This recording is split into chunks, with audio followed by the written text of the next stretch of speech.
Hello, everyone. Welcome to this webcast from the Mary Baker Eddy Library. I'm Mike Hamilton. The brief video clip that you just saw was from World War I in France, where Chaplain Martin Jackson was offering a service on top of a tank to troops gathered there. You might have noticed that in one hand he was holding a Bible, and in the other hand he had a copy of Science and Health. So that's a look back at the story of Christian scientists in military ministry. Today we're going to appreciate the past, we're going to dwell a little bit on the present, and naturally we're going to look towards the future. All of that is exciting. And to get us started, I'd like to have you listen to and see Chaplain Michael Brown, a Navy chaplain serving with Marines and stationed at 29 Palms, California.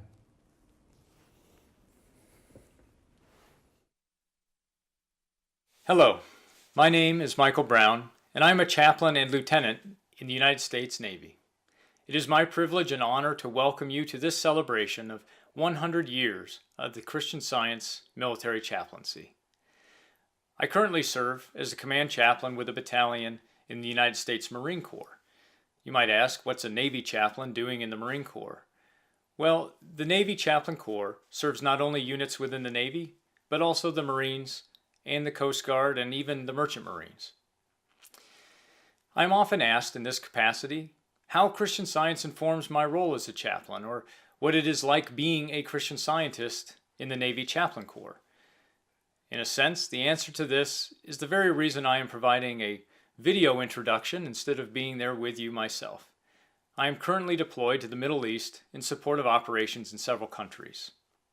As I've prepared for this mission, I've thought about a statement by Mary Baker Eddy in her book, Science and Health with Key to the Scriptures. She writes, "The still small voice of scientific thought reaches over continent and ocean to the globe's remotest bound. The inaudible voice of truth is, to the human mind, as when a lion roareth. It is heard in the desert and in dark places of fear." This speaks to the heart of what the Christian Science Military Chaplain does. As we care for the service members in our unit and beyond, we are blessed to bring this consciousness of God, good, to bear in whatever situation we find ourselves.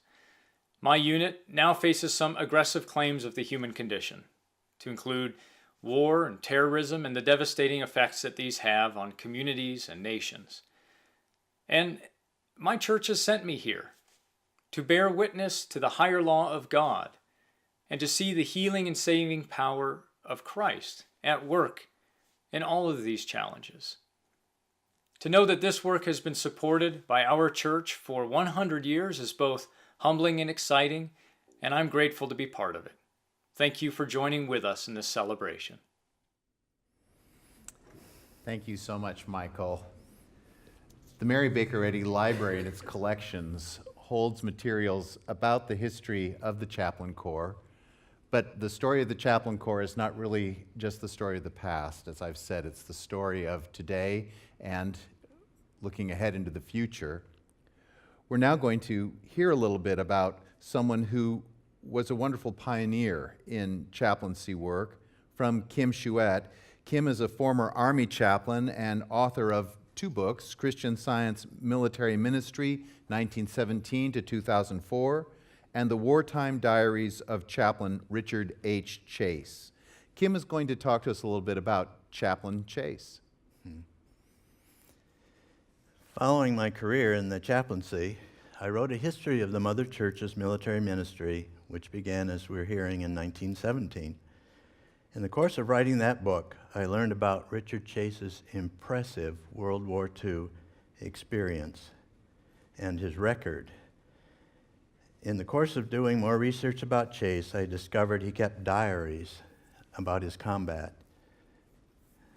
All these brought into focus how he lived Christian Science in the midst of the dangers and horrors of war. His diaries were surprisingly brief in describing his experience with an infantry combat unit.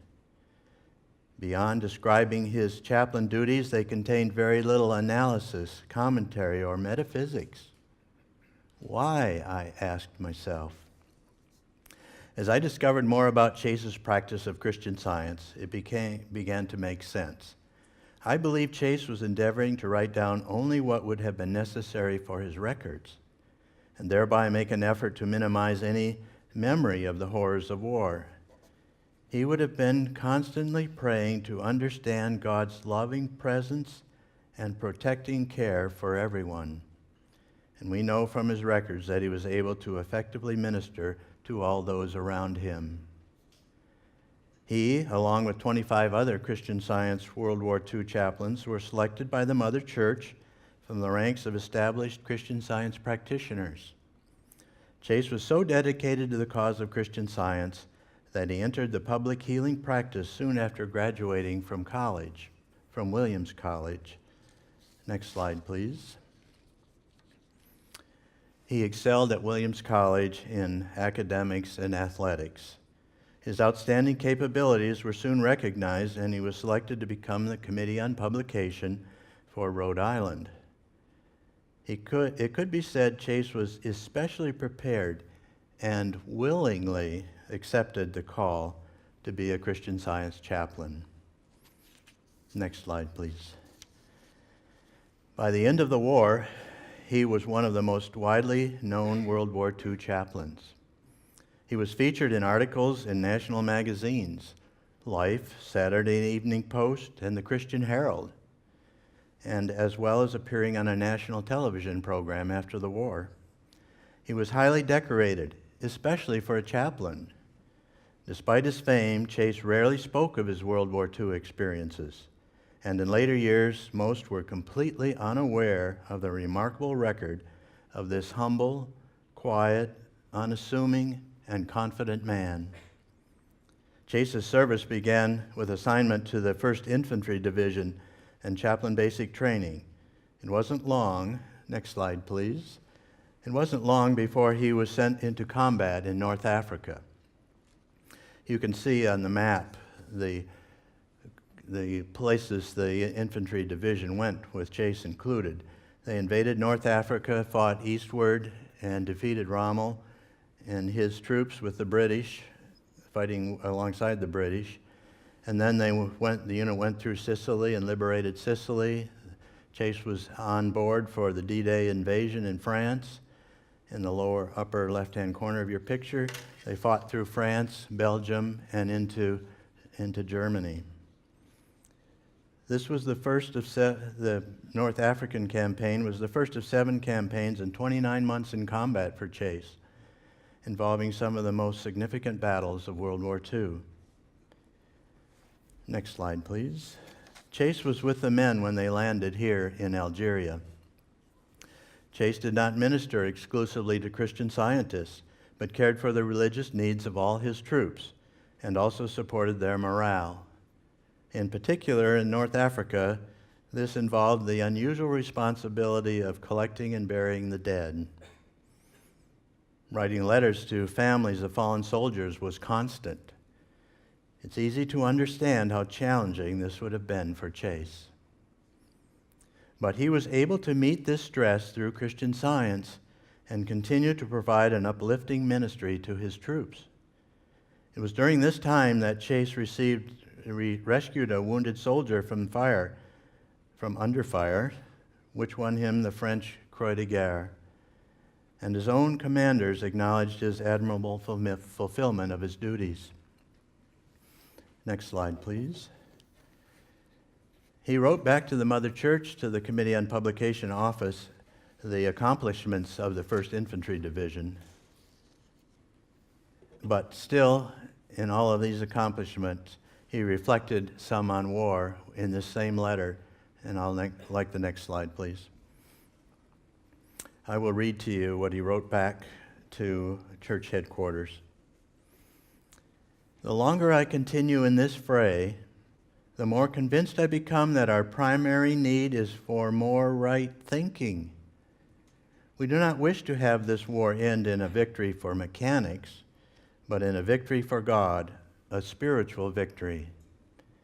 It is a struggle between the powers of evil and the powers of God, or to be more scientific, the belief in evil and the omnipotence of good. If through our demonstration as Christian scientists and through the righteous prayers of God-fearing people everywhere in the world, the human mind can be impregnated with higher ideals, more brotherly love, a clearer understanding of God, something positive will come from the war. The handling of animal magnetism and the realization of God's allness are the two most important activities in the world today, and those who recognize this fact will not allow their lives to become so cluttered with apparently important activities and details, or their thinking so mesmerized by lethargy, indifference, and self-satisfaction that they are kept from doing their part. Next slide, please. Throughout the entire war, Chase held both Protestant and Christian Science services, whenever possible, including at the front lines. He was constantly inspiring his troops of God's presence for peace and protection, as I am sure he was doing in the field services pictured here. One time he was prompted to move his field service only to have an explosive round land where the service had been first planned. Next slide, please. As Chase's accomplishments became better known, he was invited to write an article for Life magazine in 1943. It reflects his life as a Christian scientist, including his concern for the welfare of his men and of the country. Even while dealing with his own immediate duties, he wanted to uplift the nation's thinking regarding the war. Over several days in August 1943, entries in his diary tell of his writing this article, even during the battle for Sicily, when he was evacuating the wounded and the dead. You can see the subtitle of the article in the slide.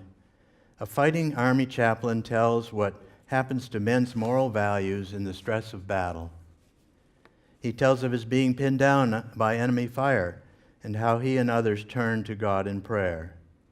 He goes on to say this: men have discovered, in the Life magazine article, men have discovered that their trust in the unseen yet eternal, unchanging, and ever-available God is not misplaced.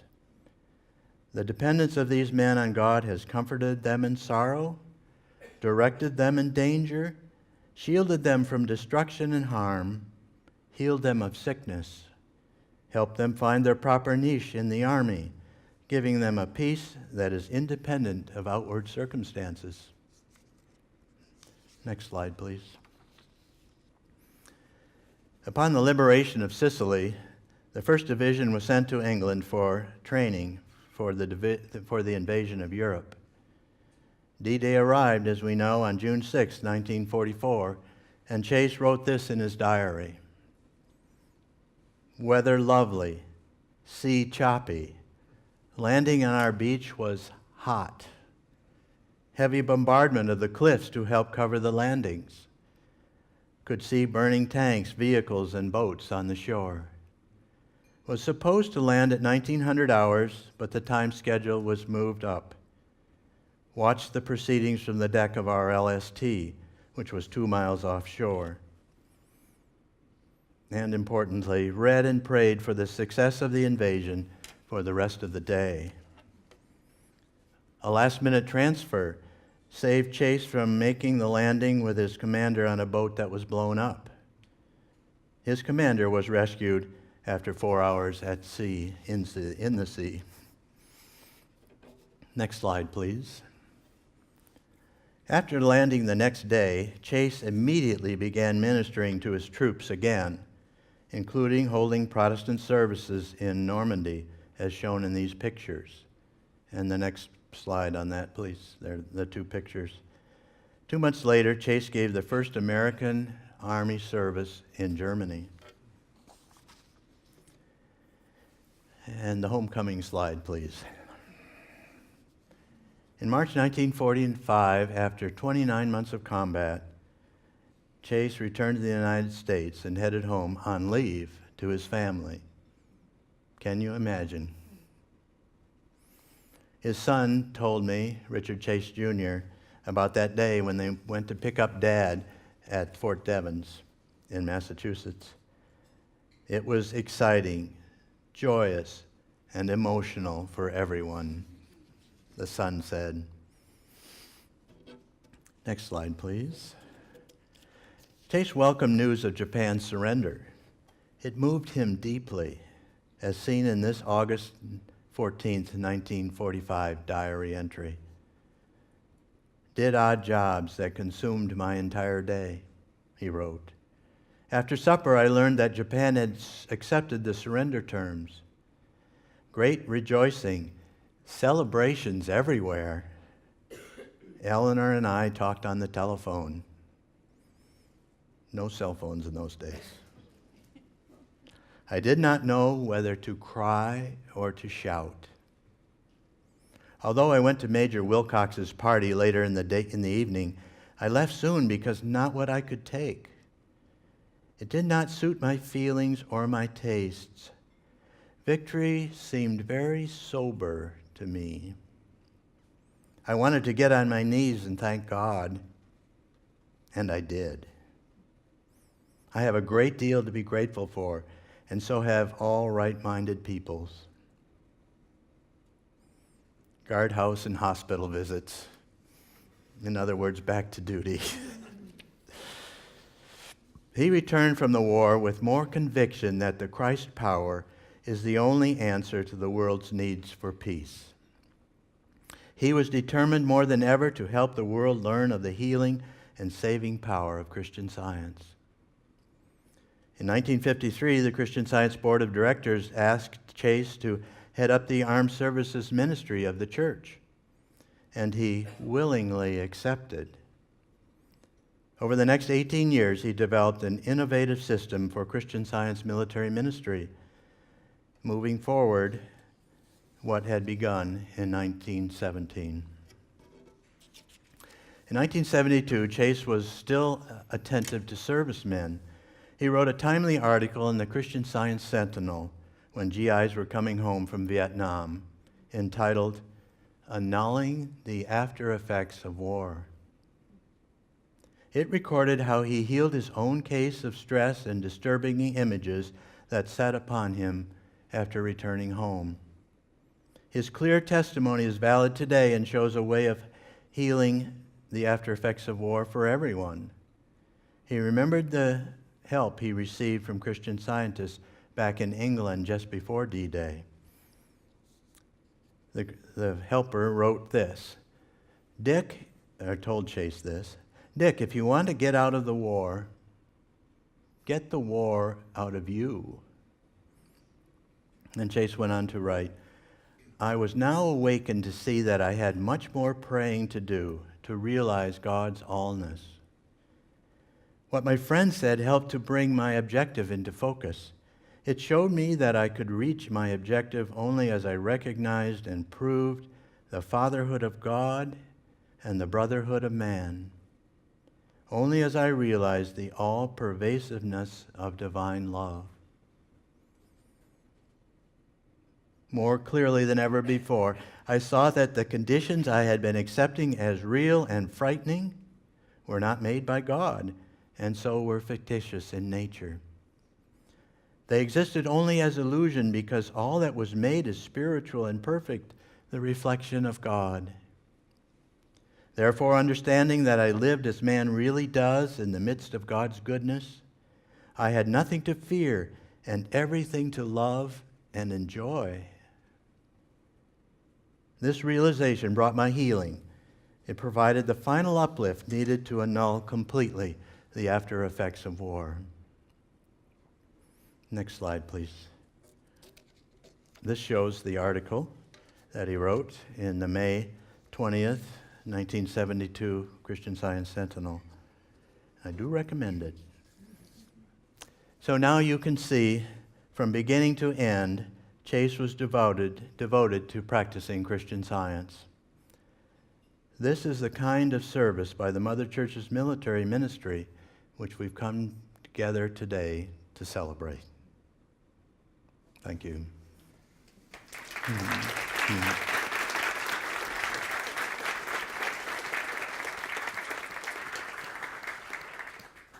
Thank you so much, Kim.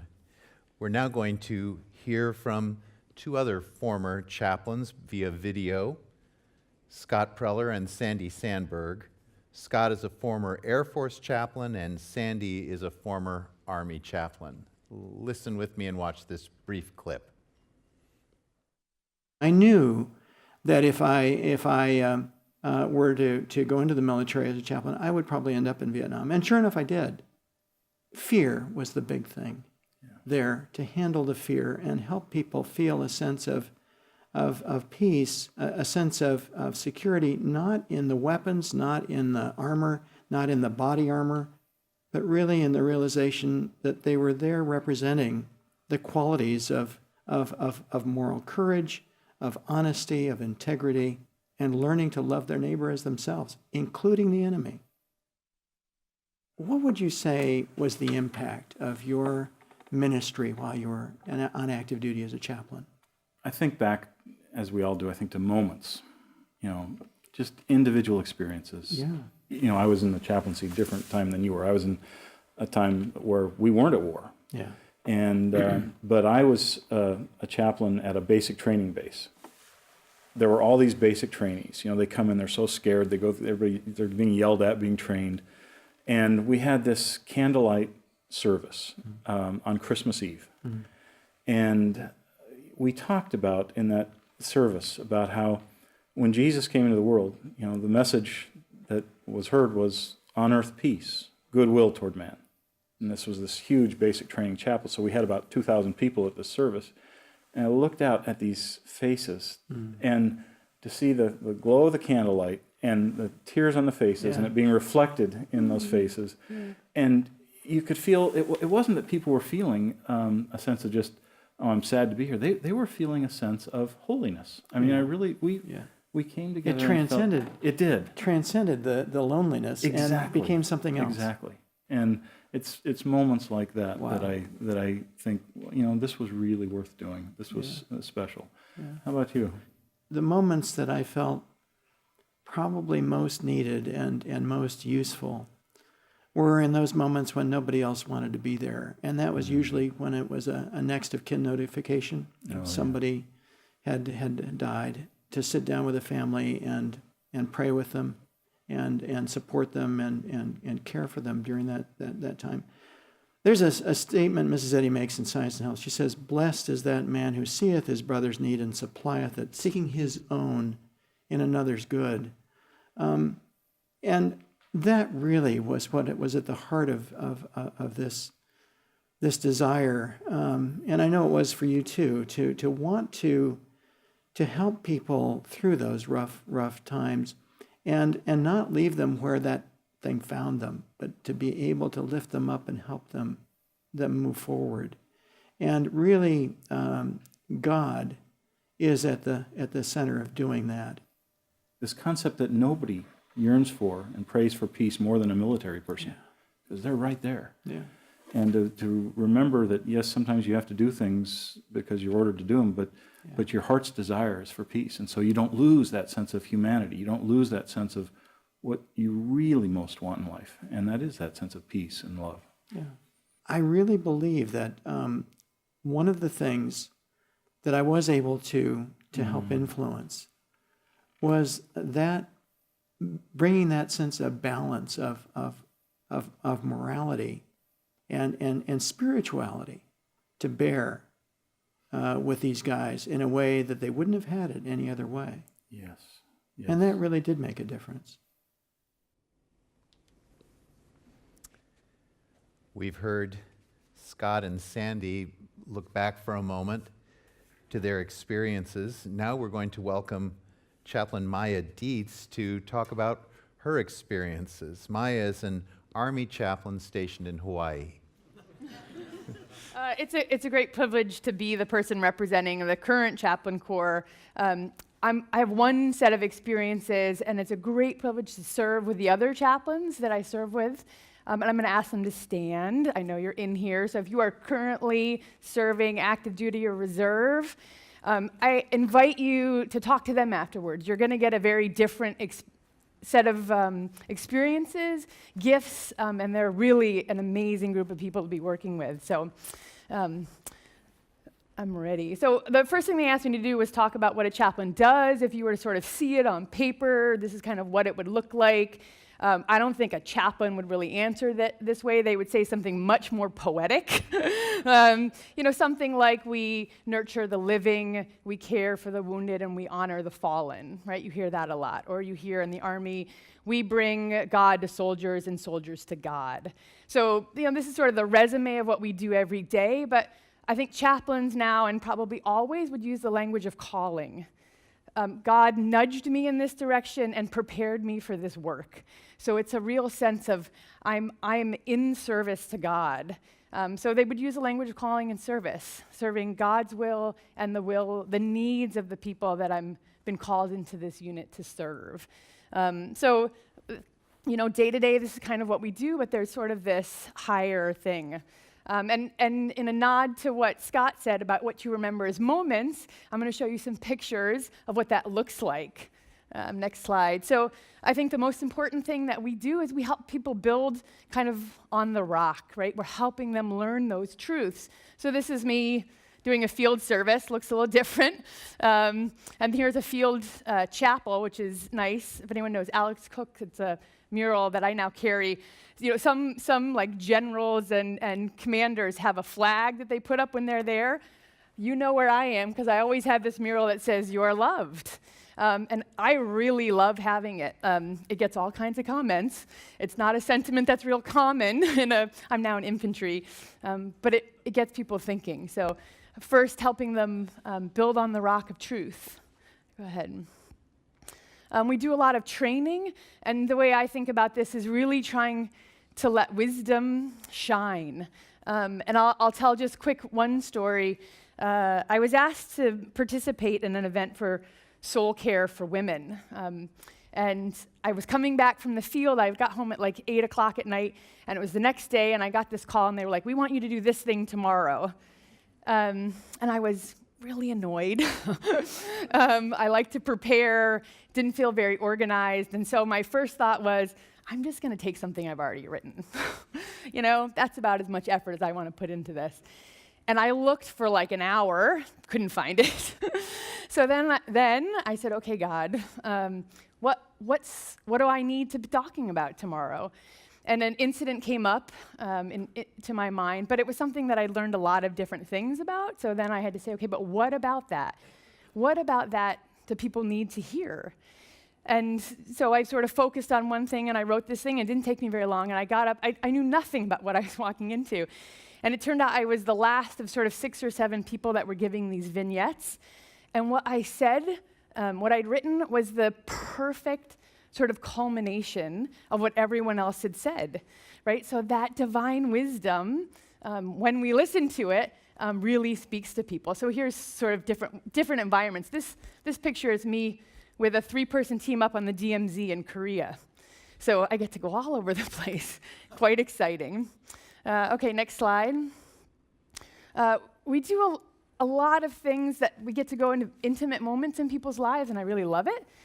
These are weddings, renewals, baptisms. That was my first baptism down there, and memorials. And it's a real gift, I think. It's an opportunity to open up and expand the idea of everlasting life, which is, although it's a sort of core Christian tenet, it's not something that we talk about a lot because it raises a lot of questions. So I really love this work. It's sort of easy and joyous for the most part. I think of Mrs. Eddy's statement, entirely separate from the belief and dream of material living is the life divine, revealing spiritual understanding and the consciousness of man's dominion over the whole earth. And in these rites and rituals, we're really bringing that alive to people. Okay, go ahead, next slide. There's a lot of fun. We make a lot of sacrifices in the military. We sacrifice time with family and friends. We move all over the place. We don't have that rootedness in place the way other people do, but we build these communities. And I love being the person that that people look to for sort of bringing gratitude and expressing hope. I had a soldier. He was quite senior. He was an officer, quite senior, and he was going kind of through a rough time, and he sort of jokingly said, "Oh man, Chaplain, you always try and inject hope into every situation." And I sort of laughed. A few weeks later, he got what he thought was really bad news about a promotion, and he came into my office, and I'm so grateful because he was about to do something that would have derailed his career, and he fought to come to me. He wanted hope. And in his head, oh yeah, that chaplain injects hope. And in a really short conversation, he calmed way down. And a couple days later, that whole situation changed for him. So had he acted on that impulse, he probably would be out of the Army now, but he's not, which I'm grateful for. So yeah, radiating gratitude. Okay, next. So this is sort of representation of who I serve with. This is my last brigade team, Chaplains. They just changed out, but my leadership team, my lieutenant colonel and command sergeant major. I'm really lucky where I am now. This is a cohort of female chaplains. Doesn't happen very often. In the Army, we're a little bit under 4%. So to have 5 in one place is like unicorns.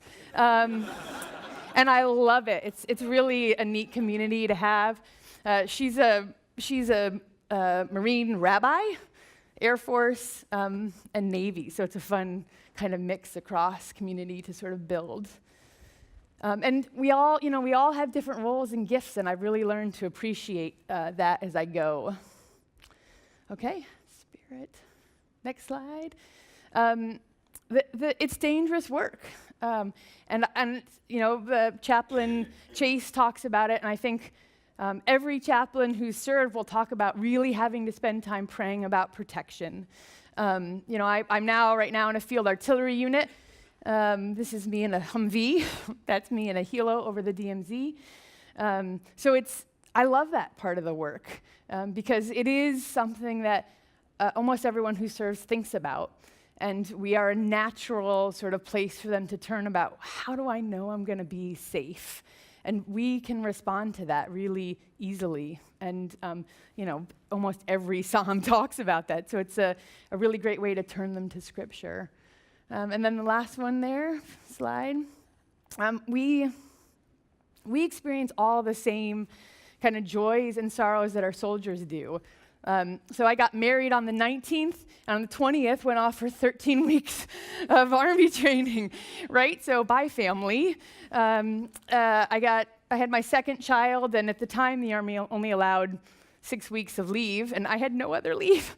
So we tried to smush a family vacation in, like an under 6-week-old child and a 2-year-old, a little chaotic and stressful. And about 6 weeks after I got to Korea, my mom passed.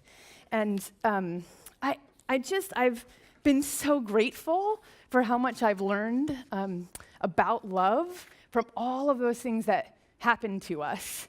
And how much it has expanded my heart and allowed me to really be with people who are going through all of the stresses of marriage and loss and change. So expanding love.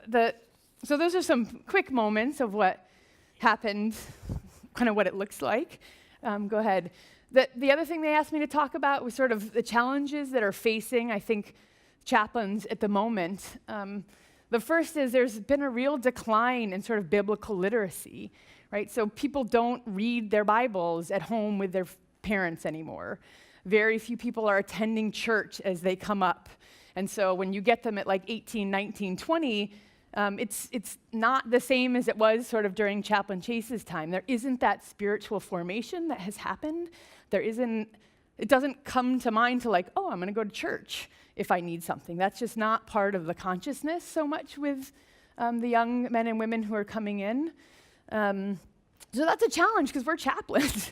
And most of us probably come from backgrounds where we were formed in a church and in a family that had that commitment to sort of spirituality and scripture. And so it can be easy to kind of get stuck in that model. And, are we really speaking to the people, to the young men and women where they are? It's something that we have to think about. And then this is, I think, related. There's this, right, sort of, our life has been taken over by digital media.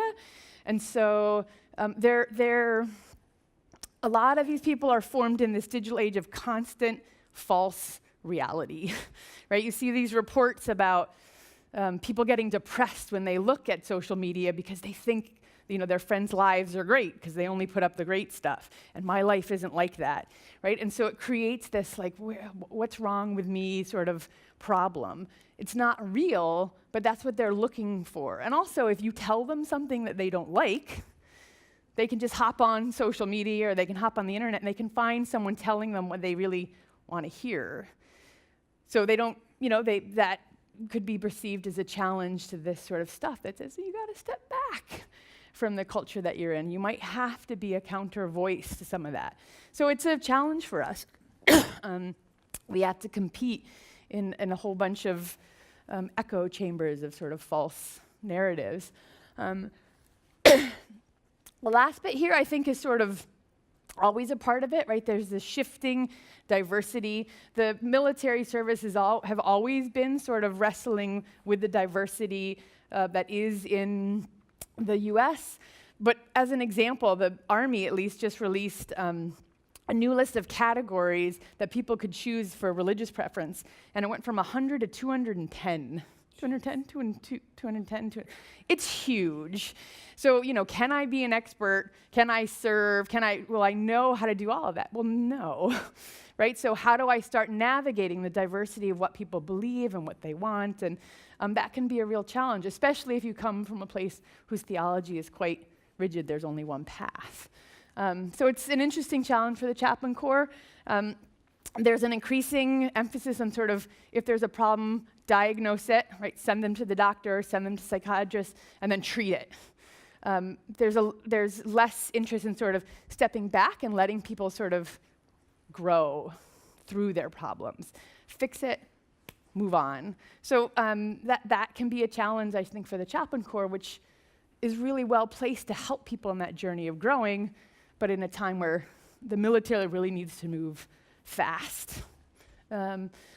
Balancing behavioral and military training, we tend, we're not combatants. We're relied on to do a lot of the sort of behavioral training, communications, relationships, morale and ethics, that kind of stuff. And a lot of it has now become required, but I have commanders who tell me all the time, like, there's 180 hours of required training. That's like, 54 weeks a year. When do we do military training? So they're really trying to balance what they're being required to do behaviorally for their soldiers and their military training. And it's hard. Actually, there was a study out of the War College that said one of the problems the military is having is at the sort of captain lieutenant level, so those lower level commands, that they have so much training that's required. They can't do it all, but they report that they are because there's pressure to. And then you're teaching them slowly to kind of slide ethically. And if you start that at those lower levels, as they move up, what do you expect they're going to do? So they're kind of facing that challenge of how do we do it? And then I think there's this increasingly complex operating environment, right? The nature of warfare is changing. So how we fit into that, how sophisticated we have to understand the environment so we can support our command teams and our soldiers or service members who are going through it, is also a challenge for us. The expectation is not just you're a pastor or minister anymore. There's a whole lot of skills that I think people expect the chaplain to have that are not as traditionally expected of what chaplains were even a couple decades ago. Okay, last slide here. So this is my mission statement. I wrote a mission statement a few years ago. And it helps. For me, it's 3 words, and I can remember it when I was like, what am I doing? And it happens frequently. So this is mine, Shepherd Imago Dei. So shepherd, right? to shepherd, obviously you know what a shepherd is, but someone who guides or guards is with, leads, and gathers people. And then Imago Dei, that's image and likeness of God, right? That's from that first chapter of Genesis. So that's kind of what I think I do, right? I'm leading, I'm guarding, I'm with, I'm gathering people, and I'm seeing them as made in the image and likeness of God. And I really think that's the power of what the Christian Science chaplains bring to the chaplaincy. We have a very robust theology around the image and likeness of God. And it's very unique in the kind of Christian theology world to stake the claim that we are all made in the image and likeness of God, and we are good in that image and likeness of God. That's a message that's very different than what they hear on social media, what many of them heard in churches growing up, and it's a message they're very attracted to. So I think that's one of the major benefits to sort of the Christian Science chaplaincy, what we bring. The other major part, I think, is that we have this dogged commitment to the omnipotence, the omnipresence, and the omniscience of God. Thank you. Which again is I think a lot of Christians kind of pay lip service to that, but when they kind of come and they have problems, and I'll go, okay, I always ask two questions. I say, what do you have faith in? Or what are you afraid of? And what do you have faith in? And as they start kind of working through that, you go, well, okay, but if you're afraid of that, then you don't believe God's omnipotent. So maybe we start there, right? Or, you know, if this is what you have faith in, if it's this sort of human process, maybe you don't believe that God knows what you need. So this real commitment to God is omnipotent, God is omniscient, that is unique, and I think it's really valuable to what our command teams and our service members do. I'll say two other things. I think one of the benefits, and it's why we have done so well in the chaplaincy, is that we have a very broad concept of God, which works in an ecumenical, pluralistic, interfaith environment. One, we can think of God as Father, Mother, which is pretty unique, but we also talk about God in sort of the synonyms, right? I had all 7 of those synonyms up there. We're very comfortable seeing and understanding God in a very broad way, and I think that's important. A book that I recommend to lots of people who come in, it's just a little tiny book by J.B. Phillips that says, "Your God is too small." Because that's ultimately the problem for a lot of people, right? Their concept of God is this tiny little thing, which can't actually address their problems. But if you can expand that for them, you've gone a long way. And then the last thing that I think is a real gift of the Christian Science chaplains is that because of the structure and the nature of who we are and how we're formed in our tradition, we're very good at sort of discerning the will of God, right? It's really part of our tradition. I often think of us as a contemplative tradition with real practical manifestations. There's a lot of emphasis on listening, which is what we really want our service members to learn to do, sit and listen and commune with God. Because, we can't... The first thing I learned is counseling is that whoever comes in to talk to you is not telling you the whole story, right? They are not, if they even know the whole story, they are not telling it to you. So if you started giving advice about what they should do, you could be sending them on the wrong track. But if you give them that ability to discern the will of God, right? Starting on the foundation of I am made in the image and likeness of God, right? They can only make better decisions than they were before they walked into your office. So I've been very privileged to be part of this. I'm super grateful for the church who opened this back up and allowed me to do it. And to my cohort, you guys are awesome.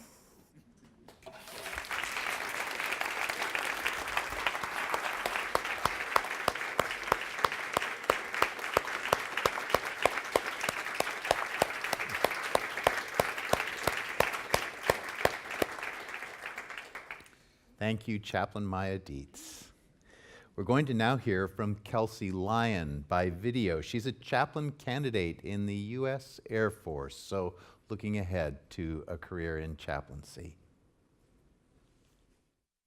So I first heard Janet and Lauren Noffsinger talk about chaplaincy, and at the time I felt very drawn to it, but understood that I wasn't quite ready for the position, and I needed a few years of learning and growth and perhaps de-selfing.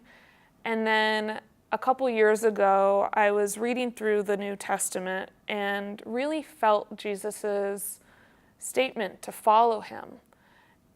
And I thought, what did the disciples have that enabled them to follow Jesus? They weren't necessarily the best healers. They weren't necessarily the most educated men. What they had was a willingness to learn. And what I felt at that moment was, yeah, I have that willingness to learn, to sit at Christ's feet and absorb what I can. And that was really the feeling of being called into chaplaincy. That's a lovely vignette for all of us to think about. We're going to now hear from Janet Horton. Janet is a retired Army chaplain and supervises chaplain training and endorsement for the Mother Church. Janet? I love Mrs. Setti's ideas. Whatever you're going to talk about the future, that's something it's kind of daunting to say, how can you see the future? But I loved her idea. Judge not the future advancement of Christian Science by steps already taken, lest you yourself be condemned for failure to take the first step. And it was interesting because I think this really links with Kelsey's video that we just looked at. Is so many people say this is a huge commitment to become a chaplain, and you've got this 3 to 5 years of training, and then you have a 3 to 5 years commitment at a minimum. And some people do stay forever and ever, like I did for 28 years, but that's kind of unusual. And what I think you have to look at is, what are those beautiful individual qualities that you have to contribute? I think that what was very striking to me was I was asked to address chaplain trainees for another church. And I shared an experience of being spit on and how I had reached out and hugged the man, and he fell to his knees and wept. And I was explaining to these new chaplain trainees that they would work with people of all different traditions. And I said, it's not that some of them like you as Christian Scientists and others don't like you or whatever. I said, every single person is so individual that you can't write off a group of folks saying they're going to like you or whatever. But I said, in the military, as you serve with chaplains, you go home that night and you worked with a certain one, and you say, wow, that guy's the real deal. And maybe you work with a woman the next day that's a chaplain, and you say, wow, she's the real deal. And it was interesting because at the end of the thing, the Mormons had allowed the young man who was their newest candidate to come up and award me what they called a coin. And he came up and he says, I'm so excited I get to award you the coin. And he handed this to me, and he says, anybody who can hug somebody who spit on him, he said, you're the real deal, man. And so it's the reward of being in the military chaplaincy. A lot of people see it as Maya described it as, wow, that's kind of a daunting commitment or whatever. But when you hear the experiences, Dick Chase's or any of the people that you would see and hear that are chaplains or have been chaplains, you realize, do I have that heart to want to go where the soldiers or the sailors or the airmen would go? And so I know so many people said they wanted to follow Jesus. And I remember there was one guy who said, well, I want to follow you, but I got to go home and I got to bury my dad. And so you do realize what a complete commitment there is to it. And I think it's because people are so grateful for what the church has done for them. I remember thinking, if I could give back one iota of what I think the difference the church has made in my life, then I would feel like I could go where they need me to go or do what they need me to do. So it is a very complete commitment. And those who have families, we have chaplains with families, they know how much even the family has that sense of commitment to helping give back to the church what they feel they've been given. So it's one opportunity to serve the Christian Science Church, and that you get to serve not only Christian scientists in the military, but as you so beautifully showed, people come to you at their hour of greatest need, and they are coming for an answer of peace. And I think any Christian scientist is so equipped to do that because they know the scriptures and they know what we need to discern in their heart. I like that you said that too, because it is a discernment. It's not humanly advising people. So in the training program, what we try to do is think through all of those sorts of things so that our people feel very prepared. And our program is really recognized by everybody in the military as being one of the few churches that truly prepare their chaplains for the chaplaincy. So thank you. Thank you so much, Janet. Okay.